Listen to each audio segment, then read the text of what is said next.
From the studios, it's your friends at the Euro Yard. And we had a big day yesterday, Saturday, February 28th. We called it Super Saturday.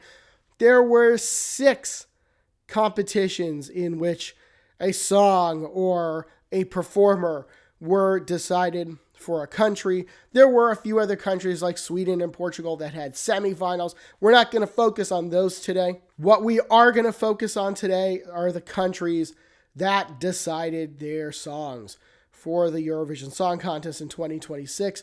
It was a very, very busy day of national finals. They started before 8 p.m. Central European Time, ended around 2 a.m. That, of course, was Sanremo, which goes well into the night. Actually, every night that Sanremo's on, it goes well into the night, which is nothing new for them. But let's just go through the 6 countries. There are some national flags behind me right now. If you don't see yours, I probably just don't have it yet, but no insult is intended. I respect and love all of your countries. So why don't we start talking about Germany? So one of the national finals that happened on Super Saturday was Das Deutsche Finale, and the winner of that was Sarah Engels, their song Fire. So I did listen to it.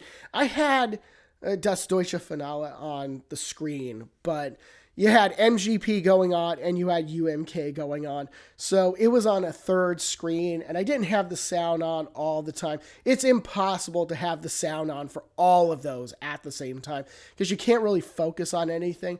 But I did double back to that performance. And this also means that I didn't hear a lot of the other performances in the German national final. But I did come back to the winning song, Fire, which is going to Eurovision. So I don't exactly think it's a bad song. I don't know that it's super unique. Like the feeling that I got listening to it was like, I've heard this before. I don't know when and I don't know where, but I've heard this before. To its credit, it does have some energy. I don't think her vocals were bad, but I'm also wondering if Germany had to participate in a semifinal, would it have gotten through one? I don't know the answer to that. We'll never know the answer to that. But, Germany picked a song, so that's nice. And I don't think it's bad, but I also don't know how memorable it's going to be. So best of luck to Germany and to all of the contenders. So next up on the list, this is Bulgaria. Bulgaria. Now, the way they did it kind of in a way that we haven't seen in a long time. So if you go back to the old days of Eurovision, I'm talking like the 60s, the 70s, there are some countries that had national selections. And what they would do is they would have an artist in mind, and then they would have the public pick the song. It's been a long time since we've seen something like that. But the way Bulgaria did it, they had their national selection in 3 different parts. They had a semifinal, a final, and then a song selection. So when Dara won her national final, we didn't know what song she was going to do. That was determined on Saturday the 28th. The song is called Bangaranga, and it's definitely a high energy number. Some people, like with my boy Aquila in Greece, some people will probably find this annoying. It does have a little bit of an ethnic flair to it at times, which I like. Lyrically, it ain't Shakespeare. Not saying it has to be, but it isn't. It's definitely entertaining. I think it has the possibility to be entertaining. Bulgaria has been out of the contest for a few years, so it's been a little while since they've qualified to a final. I think this has the potential to accomplish that for them. And let's be honest, Bulgaria's done way worse. I have a list on every country because I've listened to all of these Eurovision performances.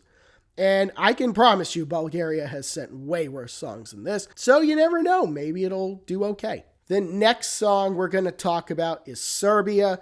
This was at Pesma in Serbia, and the winning song was by a band called Lavina, and the song's called Kraj mene, which means next to me. I mean, it's definitely unique. Serbia does sometimes go that route. I mean, one of the most uniquely artistic songs I've ever seen at Eurovision was from Serbia, and it was only a few years ago. Thank you, Constructa. But definitely unique. There was passion in the performance. The energy is just so important. in order for the audience to connect to it, especially a song like this. But when it starts out at a certain level and then scream. So he's got that long blood-curdling scream right in the middle of the song, and then the whole song is screaming after that. I think people are either going to love it or they're going to hate it. So, I mean, the energy just goes up from like a 5 to like a 12.5 in the second half of that song. So, yeah, it's definitely going to wake some people up. And I have to admit, Pasma, the way they do it, they don't have a studio audience. They shoot it in a studio. And at the end of this fiery, massive, screamy performance, they just got this like canned applause at the end. And I have to admit, I laughed. The irony was quite something. But yeah, it's a really interesting song. Again, I think it's one of those that people are either going to love it or they're going to hate it. But it definitely stands out. You can't say it doesn't stand out, because it does. So moving on now to Norway, Melodi Grand Prix 2026. And the winner of this contest was not the song that I thought it was going to be. So the winner was Jonas Love and his song, Ya Ya Ya. So going into it, my personal pick to win was Emma with Northern Lights. I thought throughout the course of it that Alexander Rybak was going to win just because he's Alexander Rybak. But then Jonas Love wins, and he was the last person to go in the running order.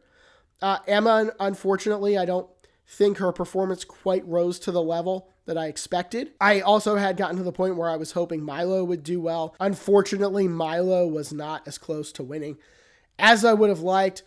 Jonas did have a good performance. His vocals, I thought, were very strong. There definitely are some people out in the fandom that I've encountered that do find the song a little grating, which you can understand that when it's got that kind of a repetition, like some of the other songs that we've just talked about. However, I do think that his vocals actually were probably the best. He was belting those high notes. And throughout national final season, it has happened a number of times where performers have been trying to hit those high notes, and some of them have not been hitting them at all. He did. So I will give him credit for that. At the same time, I'm still trying to figure out how far this one's going to go at Eurovision. I honestly don't know. If it qualifies, it could qualify. I guess it could qualify. I don't know that it's a threat to win, but I guess it could qualify. But I really don't have a strong sense yet, because to be honest with you, I didn't rate this badly at all. I think I had this in 4th place in my evaluation, but I really didn't think it was going to win. And then the jury votes start coming in, and he damn near swept the jury. And I'm like, what? So it was very, very interesting, to say the least. MGP threw us a curveball this year. But, we'll just have to see how it does. And the next one we're going to talk about, this is Sanremo 2026. The winner of Sanremo was Sal Da Vinci, his song Per Sempre Si, which means forever, yes, pointing to wedding rings. So you honestly know what the tone of the song was. So we did a reaction last night after Sanremo. So this was a song that people in Italy had just kind of fallen in love with over the course of the week. Even at that, his margin of victory in the super final, whatever you want to call it, the top 5, it wasn't particularly big. In fact, it was very, very narrow.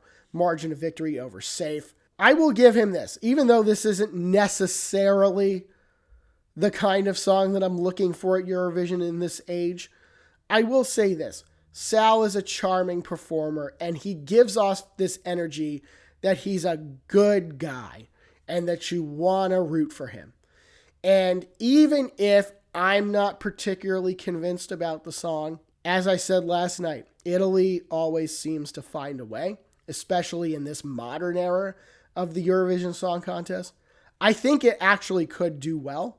I don't think it's going to win, but I think it could do well. I think if you told me in June that this song ended up in the top 10 at Eurovision, I actually would believe it, because I think the song has a charm factor to it that you can't necessarily ignore. And I will also say that I was not familiar prior to this Sanremo with Dito nella Piaga, but I'm a fan, and I had not been too familiar with Bambole di Pezza before this contest, but I am a fan now too. And finally, we're going to talk about UMK 2026, Finland's national final, which I got to say, that was a fantastic national final.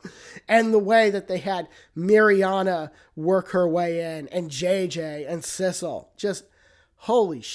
They really went all out at UMK this year. They're ready to host Eurovision in 2027, and they might.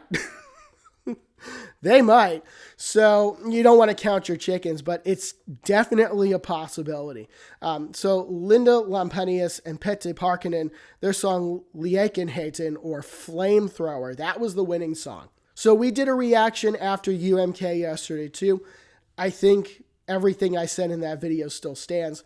I think this was the most complete package we've seen in UMK, and I think it's one of the most complete packages we've seen out of any of the Eurovision songs that have been announced so far. So it had vocals, it had good backing music, it had great violin, and the visuals were just over the top. So you put all of that together, and this really was a very complete performance. And that, I think, is the reason that it's doing so well in the preseason odds and that it's getting a lot of chatter. I do think the performance lived up to the hype. There was a lot of hype before it, so they had a lot that they had to live up to. I think they did that. I think they gave us a visually stunning performance.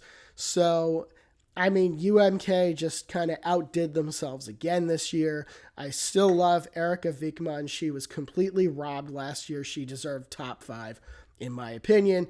And Jaco, the English language commentator, if you're ever back in the United States, you look me up, I'll buy you a drink. And he'll probably never see this, but if you do, just keep that in mind. So that was Super Saturday. It was a great Saturday, and there's only one weekend to go of national final season. There are just a few over the next week, and then that's it. Because within the next 2 weeks, we have to know all the entries to the contest. So unfortunately, national final season is coming to an end, but it hit its climax on February 28th. So let's just keep going. And for more on that, Euroyard, like and subscribe. Follow us on social media. We'll see you soon.